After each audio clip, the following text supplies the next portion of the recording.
నిలబడ్డారా వీళ్ళు? నేను నిన్న పోయి అచ్చంపేటలో మాట్లాడి ఉన్నదంతా చెప్పొస్తే జూపల్లి కృష్ణారావు ఒక మంత్రి ఉంటాడు, ఇవాళ పొద్దుగాల హైదరాబాద్లో ప్రెస్ మీట్ పెట్టి నన్ను తిడతా ఉన్నాడట. అది సరే తిడితే కానీ ఆయన ఏమంటాడు ఇవాళ హైదరాబాద్లో మాట్లాడుతూ, మేమిచ్చిన పంటల బోనస్ 3 రైతు బంధులకు సమానము అని మాట్లాడిండు. ఏమన్నా అకలుందా నీకేమన్నా? కొద్దిగానన్నా అకలుందా? నకల్ మారనేకి వెళ్ళి అకల్ రేనా? ఏమంటాడు? మేమిచ్చిన బోనస్ 3 రైతు బంధులకు సమానమట. నువ్వు ఇచ్చిన బోనస్ ఎంత? ఓసారి 1500, ఓసారి 1200. 2 బోనస్లు అయితే ఎగ్గొట్టినావు. పోయిన యాసంగి బోనస్ 1200 కోట్లు ఎగ్గొట్టినావు, ఈ యాసంగి బోనస్ 1000 కోట్లు ఎగ్గొట్టినావు. అంత కొడితే నువ్వు బోనస్ మీద ఇచ్చింది 2500, 3000 కోట్లు. కానీ నువ్వు ఎగ్గొట్టిన రైతు బంధు విలువ 29,350 కోట్లు. మిస్టర్ జూపల్లి తెలుసుకోలేక చర్చ పెడదామా? అసెంబ్లీ పెట్టి వచ్చి మాట్లాడతాం. 29,350 కోట్లు రైతు బంధుకు నువ్వు ఎగ్గొట్టినావు. నువ్వు బోనస్ ఇచ్చింది అంత కొడితే 3000 కూడా దాటదు. కానీ నువ్వేం మాట్లాడినావు ఇలా హైదరాబాద్లో?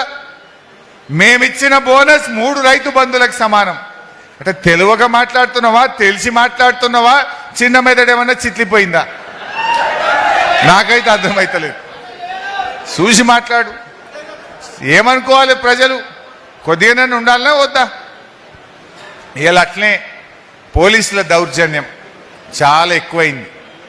ఎప్పుడన్నా మన కేసీఆర్ గారికి ఇట్లా చేసిండ్రా? మన ప్రభుత్వం ఉండగా కేసీఆర్ గారు మమ్మల్ని ఒకటే ఉరికిస్తుండే, మిషన్ భగీరథ నీళ్లు పోతున్నాయా లేవా చూడు, సీతారామ పనులు అవుతున్నాయా లేవా చూడండి, రైతు బంధు పడుతున్నదా లేదా చూడండి. పని పని పని తప్ప మనం ఎప్పుడు ప్రజల్ని ఇబ్బంది పెట్టాలి, ప్రతిపక్షాలను ఇబ్బంది పెట్టాలని మనం ఆలోచించాలి. కానీ ఈ ప్రభుత్వం వచ్చినాక చాలా కేసులు పెట్టి వేధిస్తూ ఉన్నారు. మన అశ్వరావుపేటలో కూడా మన మల్లాయిగూడెం మాజీ సర్పంచ్ రాజశేఖర్ భూమిలో 2 సార్లు తోటలు నరికినారని మా దృష్టికి వచ్చింది. ప్రభుత్వం చర్యలు తీసుకుంటలేదు. అట్లనే చండ్రుగొండ మండలం మరి మా పోడెం రవి వెంకటేష్లను కూడా బాగా వేధిస్తున్నారని చెప్పి కార్యకర్తలు చెప్తా ఉన్నారు. నేను రవికి చెప్తా ఉన్నా, అదేవిధంగా వెంకటేష్కు రాజశేఖర్ కూడా మాటిస్తా ఉన్నా, రాసి పెట్టుకోండి, మిమ్మల్ని ఎవడెవడైతే ఇబ్బంది పెట్టిండో రేపు బీఆర్ఎస్ ప్రభుత్వం వచ్చినాక వాడిని పెట్టే ప్రశ్నే లేదు. వాళ్ళ సంగతి చెప్తాం. ఎవడన్నా పోలీస్ అధికారులు చట్టాన్ని అతిక్రమించి అధికార పార్టీ కాంగ్రెస్ నాయకులు చెప్పిండ్రని మా